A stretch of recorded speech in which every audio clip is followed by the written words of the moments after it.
Muchachos, ya con la mente más calmada, con el corazón más tranquilo, con el primer lugar del grupo, con la clasificación también asegurada y con sensaciones positivas y negativas, es momento de elegir nuestro top 4 o incluso top 5 de lo que mejor vimos de Venezuela a nivel individual en ese partido contra México.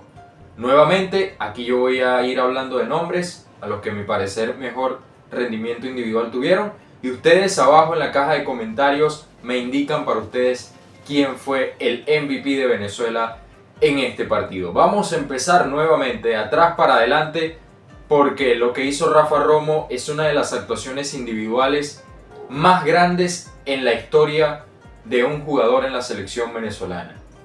Todos los balones que atajó, la presencia imponente y también todo lo que significa tener un tipo de esa jerarquía y de esa experiencia bajo los tres palos también nos llevó a ganar este partido, y a las pruebas me remito, termina atajándole ese penal sobre los 80 minutos a Orbelín Pineda. Un Orbelín Pineda que creo que tenía una cuota de aciertos del 95%, o sea, una completa locura en cuanto a la ejecución de penales. Lo colocó bien, sin tanta potencia, pero Rafa Romo, que no se ha caracterizado por ser para penales, nos termina manteniendo el arco en cero y dándonos esa victoria a posteriori. El mismo Rafa Romo indicó en una entrevista que por el tema de mantener los pies en la raya se le hacía bastante incómodo tener que atajar penales. Él mismo dijo: vengo de una seguidilla de 7 penales que me han pateado y no he atajado ninguno, y vaya que llegó en el momento indicado. Así como pasó en 2009, en el hexagonal, en el sudamericano que se disputaba en territorio venezolano.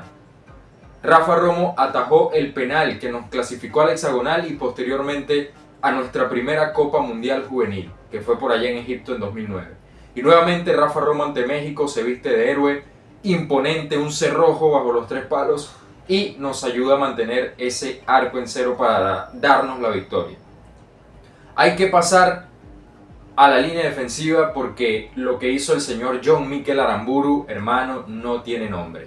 Quizás sí, en los primeros compases del partido, en ese primer tiempo, le estaban ganando muchísimo las espaldas, le estaban haciendo muchísimo daño, pero es que el esquema 4-2-3-1 te da eso. Quizás te quita cierta estabilidad en el centro del campo, y por allí John Aramburu estuvo un poco perdido, al menos en esos balones largos que mandaba México, pero se asentó y le hizo la vida imposible a Julián Quiñones. Tanto así que en el segundo tiempo termina fabricándole ese penal, se le termina tirando encima, no pudo superar su marca y le termina dejando el camino libre a Venezuela bajo la modalidad de los 12 pasos.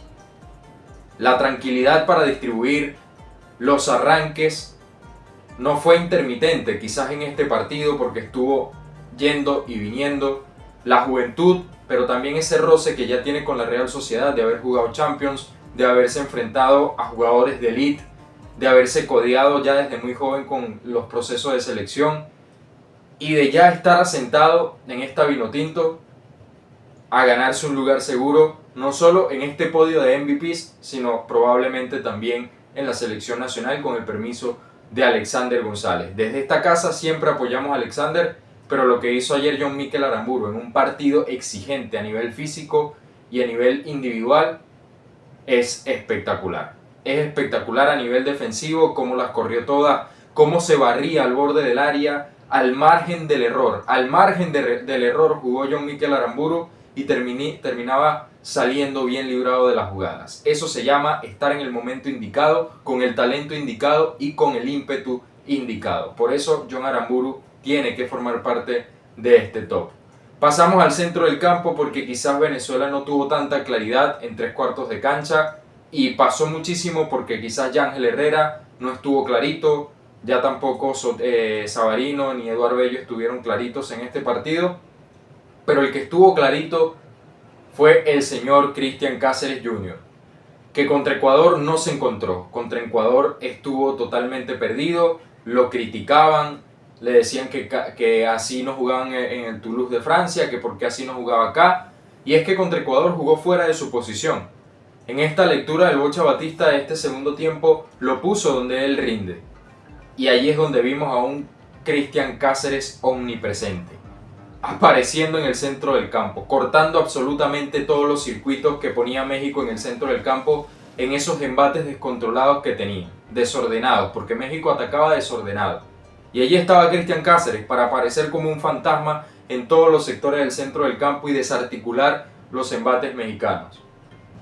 Se asoció perfectamente, entró enchufadito al partido, con ímpetu, con garra, como se tienen que jugar estos partidos, porque cuando se te rompe el esquema, cuando el rival ataca de forma desordenada, tú también te desordenas un poquito. Es muy difícil, por no decir imposible, mantener cierto orden. Y en ese desorden, el faro de luz fue Cristian Cáceres Jr. en el centro del campo. Por eso lo agrego en este top. Nos vamos adelante, ya tenemos 3 jugadores: Romo, John Aramburu, Cristian Cáceres Jr. y no podemos dejar de mencionar a este señor, José Salomón Rondón Jiménez.